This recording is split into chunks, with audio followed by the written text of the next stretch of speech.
Familia, sean todos muy bienvenidos a nuestro nuevo discipulado en esta semana número 2 que vamos a llevar a cabo en esta tarde, mañana o noche, no sé a qué horas nos vayan a ver, pero a la hora que lo vean, yo sé que si ustedes ponen mucha atención, como lo han estado haciendo en las sesiones anteriores, en los talleres anteriores, pues esto va a ser de mucha bendición y de mucha edificación para todos. Estos talleres que estamos llevando a cabo, este discipulado de las 9 marcas, es con la intención de que nosotros podamos entender todos los rudimentos de la palabra de Dios, pero de una manera sana, con una sana doctrina. O sea, de hecho, ustedes saben muy bien que este discipulado, inicialmente a todos ustedes les mandé ahí el libro en PDF de lo que es una sana doctrina, de qué manera una iglesia puede llevar a cabo una sana doctrina. Entonces, ¿por qué es necesario llevar a cabo todos esos rudimentos? Porque desgraciadamente, sobre todo muchos que nacimos en algunas iglesias pentecostales o neopentecostales, desgraciadamente han llegado a tener una muy mala manera de evangelizar, han tenido una muy mala manera de discipular precisamente también a todos los miembros de las iglesias. Entonces la intención de que llevemos a cabo este discipulado con estos rudimentos es que estos rudimentos nos están llevando a llevar a cabo nuestra cristiandad, pero de la manera bíblica. Hemos estado ahorita viendo, precisamente estamos viendo la buena noticia de Dios, el Evangelio o el evangelismo. Muchas personas nos llegaron a enseñar cómo evangelizar, pero la verdad es que yo sé que lo hicieron con una buena intención, pero esa buena intención nos llevó a evangelizar de una manera incorrecta. Por eso es que muchas iglesias se han llenado de personas, pero con una idea diferente a lo que la Biblia nos dice de cómo evangelizar. Entonces las expectativas con las cuales la gente llega a esas iglesias donde no se evangeliza de la manera bíblica, pues ¿qué sucede? Que por no tener las expectativas bíblicas, las expectativas correctas conforme a la Sagrada Escritura, pues en esos lugares se empieza a distorsionar la fe. Y cuando se empieza a distorsionar la fe, pues lógicamente que pues las convicciones que cada una de esas personas tiene, pues los llevan a estar tropezando y sobre todo tropezando a veces hasta en herejías. Por eso es que es bien importante que llevemos a cabo este discipulado familiar. Yo espero que todos estén poniendo mucha atención en ello. Gracias a Dios por todos aquellos que me han estado enviando sus respuestas de las preguntas que estamos haciendo. Ahorita vamos a tener aquí, si mal no recuerdo, van a ser 12 preguntas las que vamos a tener y que yo espero que en el transcurso de la semana me puedan ir mandando sus respuestas. Por eso pongan ahorita mucha atención. Si ustedes están viendo en estos momentos el discipulado, deben de tener ahí una libretita a un lado o una tablet o en el celular, como más se les acomode, para que cada una de esas preguntas las vayan apuntando y ya posteriormente, con calma, pues ustedes las pueden ir respondiendo. O sea, es algo bien sencillo, pero si lo estamos llevando a cabo como debe de ser, es, va a estar grabando muy bien en nuestra mente para poderlo poner por obra de la manera en que lo debemos de hacer. Recuerden, familia, que si estamos llevando a cabo estos discipulados es para que todos estemos caminando en una misma visión. ¿Por qué? Porque si los discípulos caminan en visiones diferentes a su maestro, a su pastor, a la persona que les está enseñando la palabra de Dios, eso se convierte en una división. Entonces, aquí necesitamos todos entrar en una sola visión y esa visión debe de ser la de Jesucristo. Y esa visión de Jesucristo pues la encontramos a través de este tipo de discipulados. Son discipulados totalmente bíblicos. Ok, familia, entonces vamos a empezar. Aquí, como les dije, esta es la semana número 2, la que vamos a ver el día de hoy. Semana número 2. Y tiene por título Dios el Creador Justo. Ese es el título de esta semana número 2. Para empezar, ¿qué piensan tus amigos o familiares no creyentes sobre si Dios dicen, perdón, sobre Dios, déjenme, voy a pasar el microfonito, así me lo voy a poner mejor. Desde aquí, así para que aquí se escucha mejor, seguramente. Repito, para empezar, ¿qué piensan tus amigos o familiares no creyentes sobre Dios? Si dicen creer en Dios, ¿qué creen acerca de Él? La idea principal. Una correcta comprensión del Evangelio comienza con una correcta comprensión de Dios, que Él es el justo creador y que todos nosotros somos responsables ante Él. Profundizando.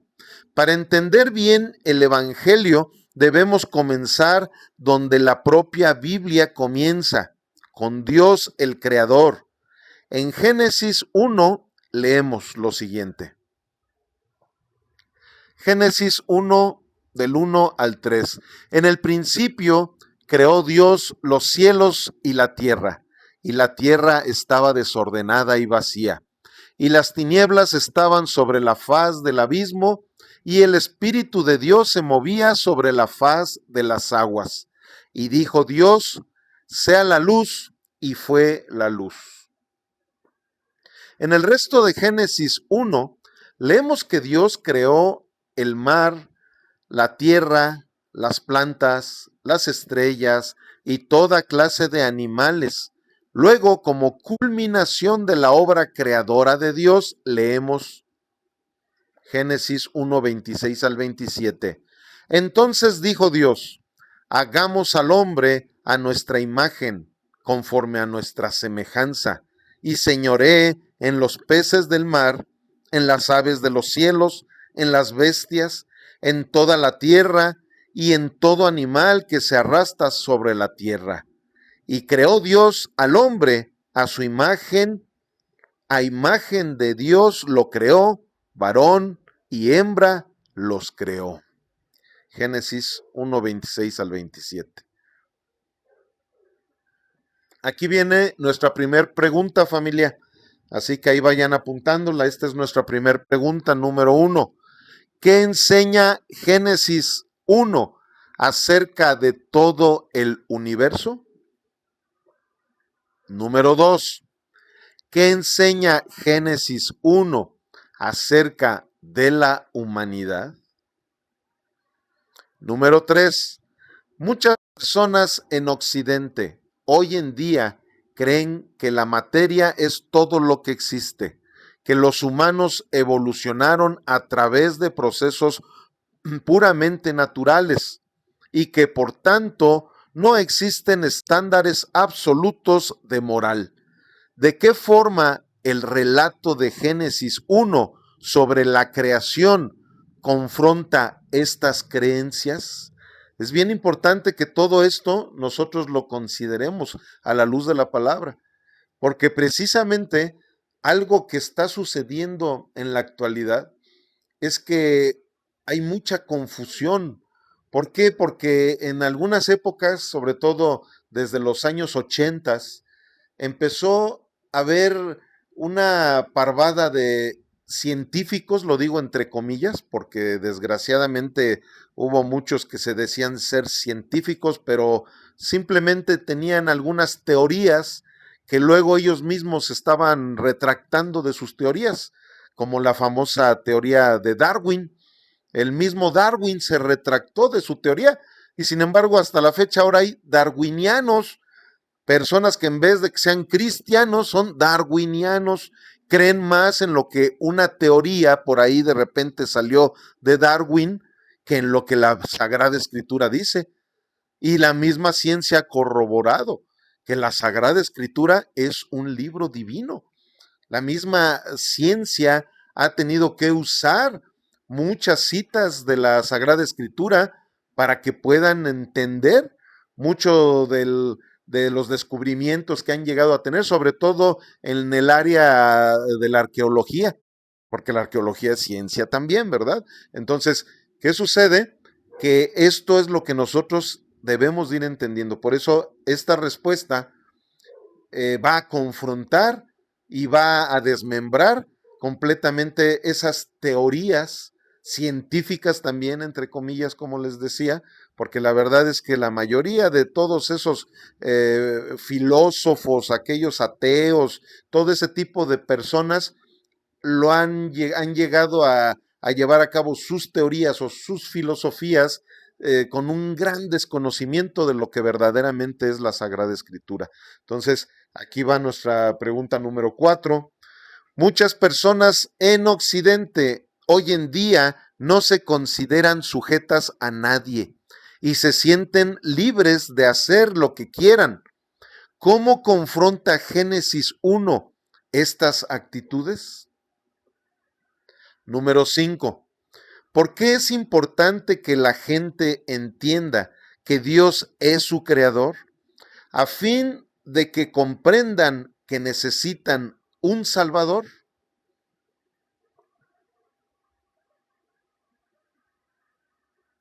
Mientras que Génesis 1 sirve como fuente de revelación acerca de quién es Dios como creador, el resto de la Biblia tiene mucho más que decir sobre el carácter santo de Dios. Considera la revelación de Dios de su nombre, considera la revelación de Dios de su nombre a Moisés en Éxodo 34.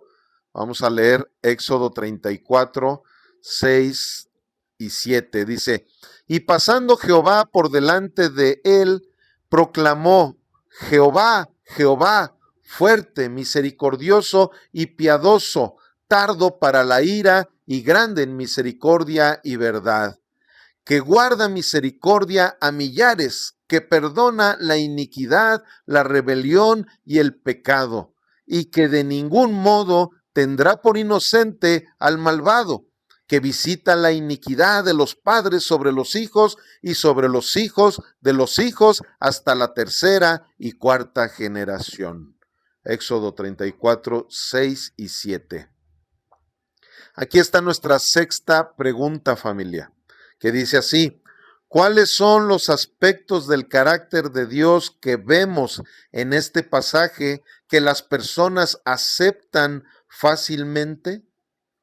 ¿Por qué crees que a las personas en general les gusta pensar en Dios de esta manera?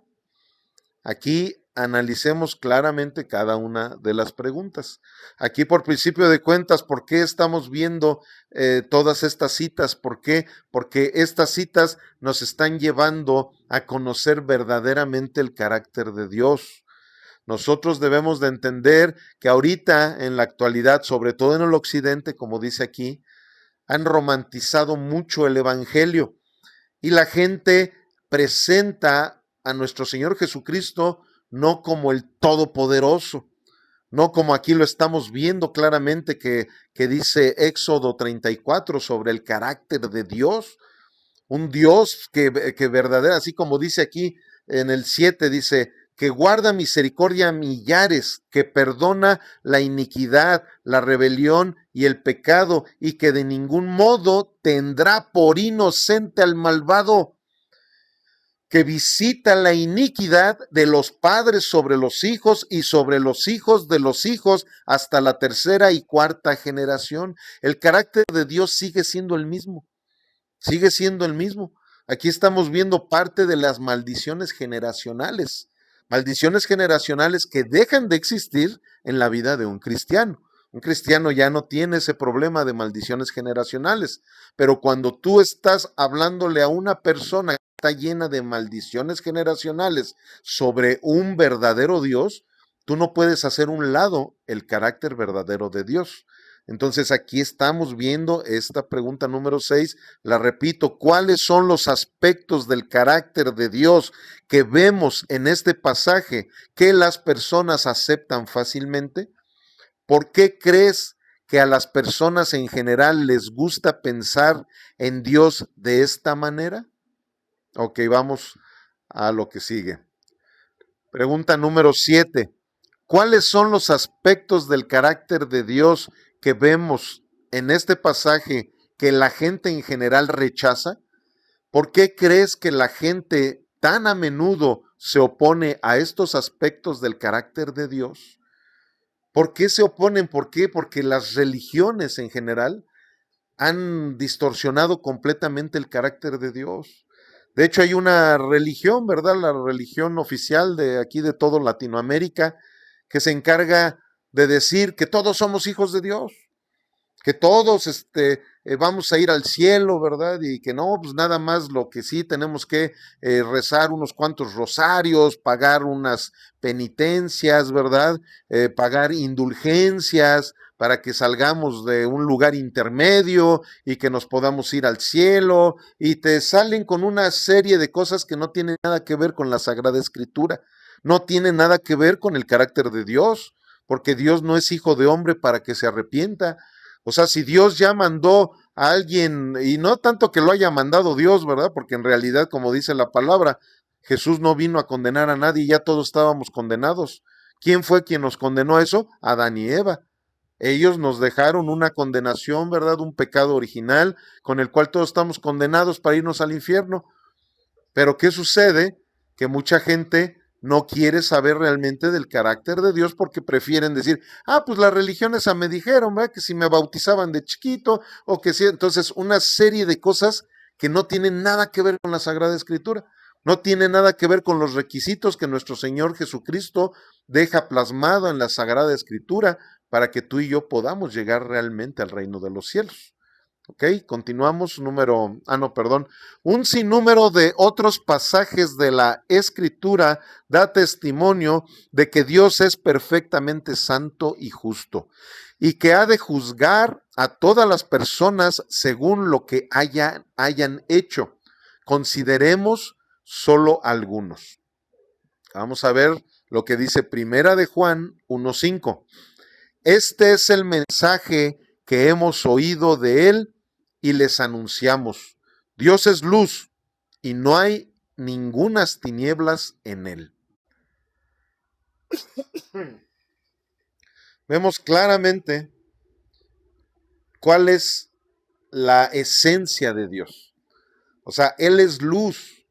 O sea, yo cómo voy a poder llegar a un lugar que está totalmente oscuro y traigo prendida una vela o traigo prendida una lámpara, traigo prendido el celular, traigo prendido, ¿cómo no se va a ver si estoy llegando a un lugar que está lleno de oscuridad? Entonces, esa es la situación. Nosotros debemos de entender claramente que si verdaderamente nosotros somos luz, nosotros vamos a llegar a entregar esa luz, una luz que se tiene que notar. Yo no puedo llegar a un lugar lleno de tinieblas y pasar desapercibido. ¿Sabes cómo sí puedo pasar desapercibido? No hablando del Evangelio, no hablando del carácter santo de Dios, no hablando de todas las verdaderas cualidades que tiene un Dios salvador. Entonces nosotros por eso debemos de entender cada uno de los pasajes que se nos están dando. Aquí encontramos Habacuc 1:13, dice, muy limpio eres de ojos para ver el mal, ni puedes ver el agravio, porque ves a los menospreciadores y callas cuando destruye el impío al más justo que él. Aquí en Habacuc encontramos una manera muy hebraica de hablar, ¿verdad? A lo mejor nosotros como occidentales a veces nos cuesta un poquito de trabajo entender esta forma de hablar que tienen los hebreos. Pero aquí claramente nos está diciendo, o bueno, no tan claramente, pero sí nos está hablando de algo bien importante. Está hablando de que él se da cuenta exactamente de quién es impío. Es un impío, alguien que no tiene piedad en su corazón, alguien que no tiene a Cristo, que no tiene a Dios en su corazón, no tiene temor de Dios. Entonces, aquí dice claramente que él se da cuenta, él ve el mal, él no puede ver el agravio, él no puede ver el pecado. Precisamente por eso es que nuestro Señor Jesucristo, cuando estuvo en aquella cruz, fue abandonado por el Padre. Algo que el domingo precisamente se predicó en la iglesia. ¿Y por qué? Por esto, porque Dios no puede ver el pecado. Entonces, ¿qué sucede si nosotros nos la pasamos tratando de diluir el evangelio para llegar con las personas y llevarlos a la iglesia diciéndoles que van a parar de sufrir si van con nosotros, diciéndoles que su vida va a ser mejor, diciendo, estamos dando un falso evangelio, estamos dando un evangelio diluido a medias, porque sabemos perfectamente que cuando estemos en Cristo Jesús, hay muchas hermosas promesas en la Sagrada Escritura para todos aquellos que temen a Dios. Pero eso no te libra de todos los problemas que hay en este mundo. ¿Por qué? Porque en este mundo padeceremos aflicción, como dijo nuestro Señor Jesús. Eso fue también una promesa. Entonces, todas las cosas que realmente están escritas en la Biblia son necesarias exponerlas cuando tú estás hablándole a algún familiar, cuando estás hablándole a algún amigo del trabajo, cuando estás hablándole a un vecino. A quien le hables del Evangelio, nunca lo diluyas. Y claro, tampoco te vayas a un extremo, ¿verdad? Como aquellos testigos de Jehová que llegan y dicen, no, es que ya viene el Armagedón y que se van a ir al infierno y que solamente 144,000 y si son testigos de Jehová sí se van al cielo, si no se van al cielo y que eso, o sea, ni a un extremo ni al otro, sino de una manera totalmente bíblica, de una manera totalmente cristocéntrica. ¿Por qué? Porque precisamente ese es el equilibrio, el que estemos en Cristo Jesús, porque Él es la roca y mientras estemos en Cristo, nosotros no nos vamos a desequilibrar. ¿Ok? Continuamos. Romanos 2, 5 al 8. Pero por tu dureza y por tu corazón no arrepentido, atesonas para ti mismo ira para el día de la ira y de la revelación del justo juicio de Dios, el cual pagará a cada uno conforme a sus obras. Vida eterna a los que, perseverando en bien hacer, buscan gloria y honra e inmoralidad,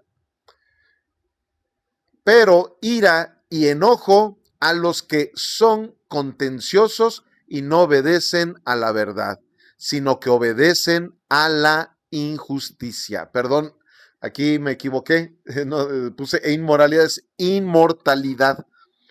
Repito, el 7. Vida eterna a los que perseverando en bien hacer buscan gloria y honra e inmortalidad, pero ira y enojo a los que son contenciosos y no obedecen a la verdad, sino que obedecen a la injusticia.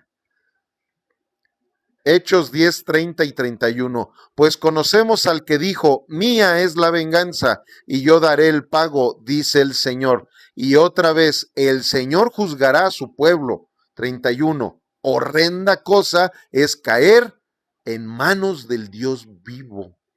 Esto es el evangelio verdadero, familia. O sea, nosotros no debemos de diluirlo. Nosotros no debemos de llegar románticamente. Dios tiene un plan maravilloso para tu vida. Mira, si te acercas a Dios, tu matrimonio ya va a ser perfecto.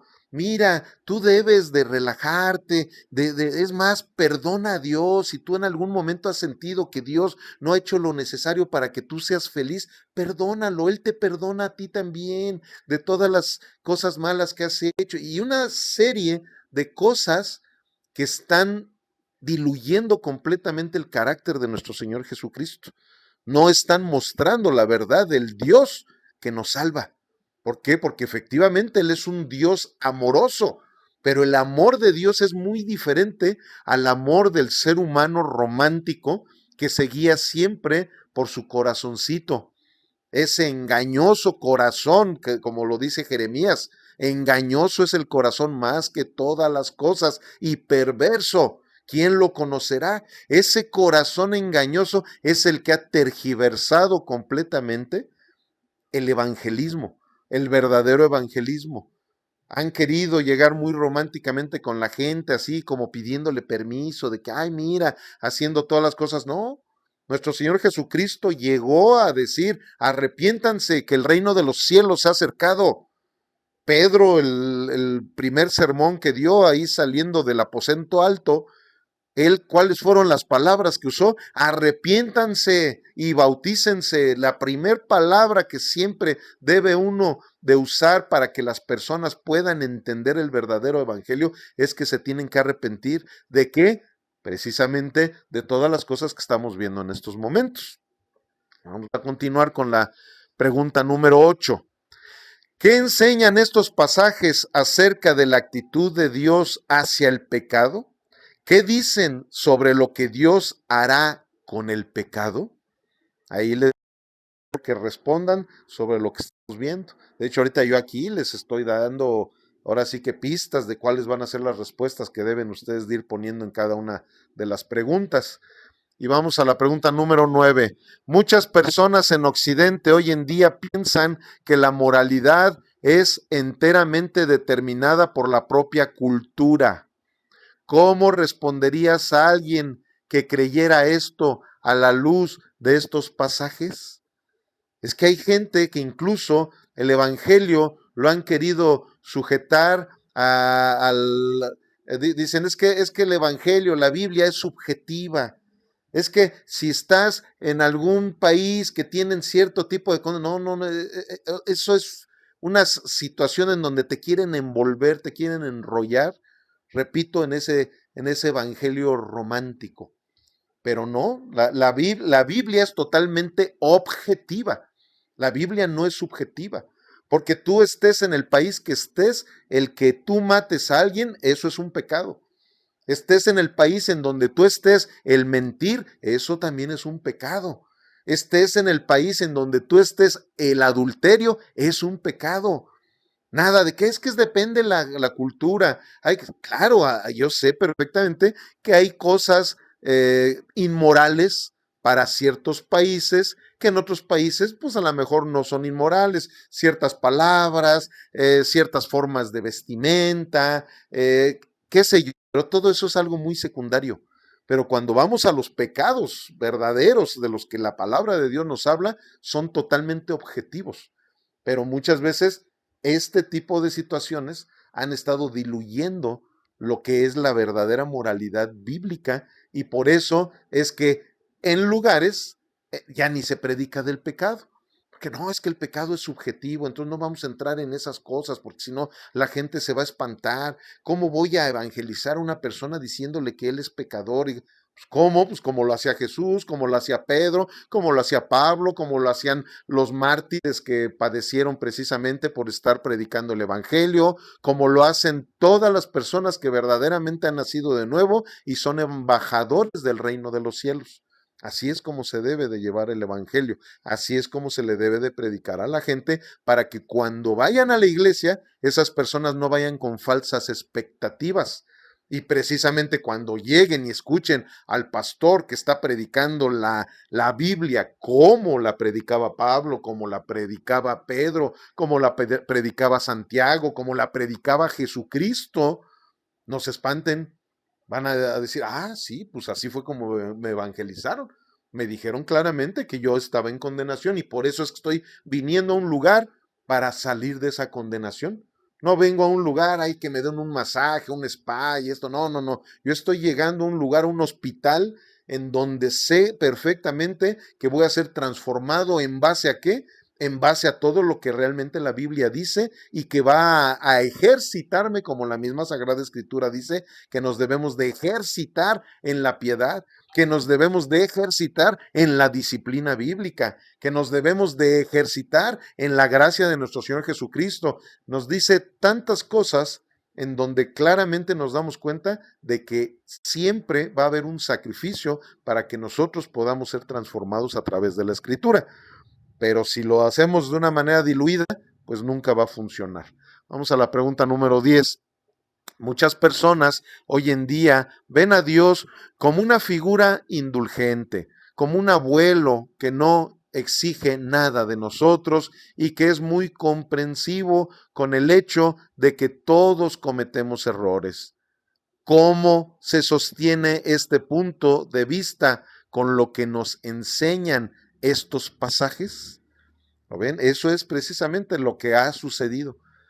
Ahí yo me imagino, bueno, de hecho no es que me imagine, de hecho así me lo llegaron a poner, ¿verdad? En alguna religión, de que pues, Dios es un viejito, toca, ¿no? Es una barba así larga y todo, y que todo el tiempo está así con una carita de ternura, como, y por eso dicen, no, hombre, pues él no va a permitir que yo me vaya al infierno, así que pues voy a pecar y a pecar, al fin que yo sé que no me, pues no, pues ¿por qué? Porque no te han presentado al verdadero Dios, no te han presentado al verdadero Jesucristo, aquel que disciplinaba a sus discípulos, los disciplinaba de una manera brusca, de una manera, ¿por qué? Porque los amaba, así como los que somos padres y que queremos ver que nuestros hijos sean disciplinados, salgan adelante, hacemos todo lo necesario para que ellos puedan vivir de la manera correcta como debe de ser a través de la disciplina que nosotros les demos. Número 11, ¿por qué dirías que es importante decirle a nuestros amigos no creyentes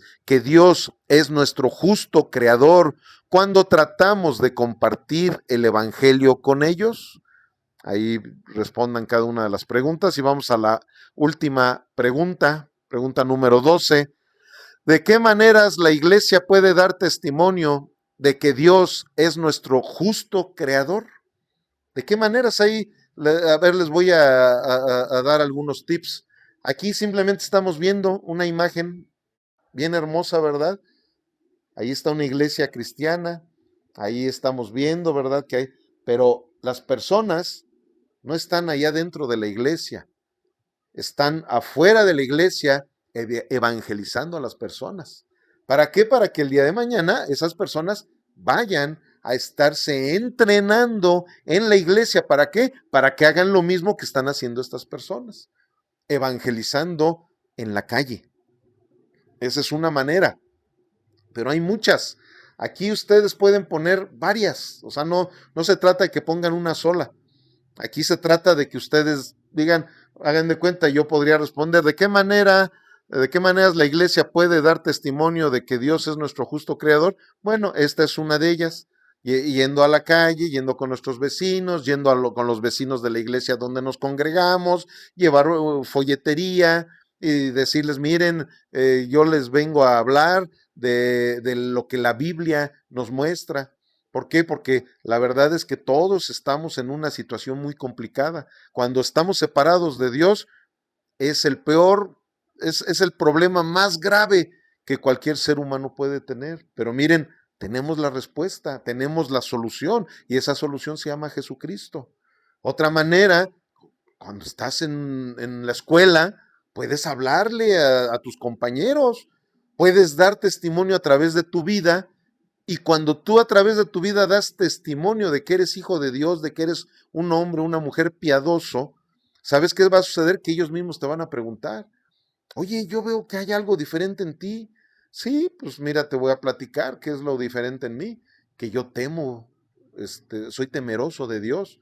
Yo soy una persona que lee la Biblia y en la Biblia me he encontrado que soy una persona mala y no sé, tú cómo te consideres, pero si te consideras una persona buena, pues es precisamente porque no conoces el Evangelio, porque el único bueno que ha pisado esta tierra se llama Jesucristo, y yo quiero ser como Jesucristo, y bueno, bla, bla, bla, en la escuela, en tu trabajo, que te subes a un transporte público y ahí ves la manera de estarle hablando a esa persona del Evangelio, por medio de, como ahorita, estoy dando un estudio, estoy dando un discipulado a través de las redes sociales, lo mismo. Ahí yo he visto a jóvenes de nuestra iglesia como a Sergio, como a Susi, que ellos en sus redes sociales se ponen a estarle dando mensajes a los jóvenes sobre la palabra de Dios. Pero como les digo, todo esto es bien necesario para que lo hagamos de la manera bíblica, de la manera correcta. Y con esto terminamos, familia. Nos vemos la próxima semana en el discipulado, ¿verdad? Porque en la semana vamos a seguir teniendo actividades como el seminario que tenemos el día de mañana y el domingo nos vemos también en el culto, Dios mediante. Que Dios me los bendiga grandemente a todos. Bye, bye.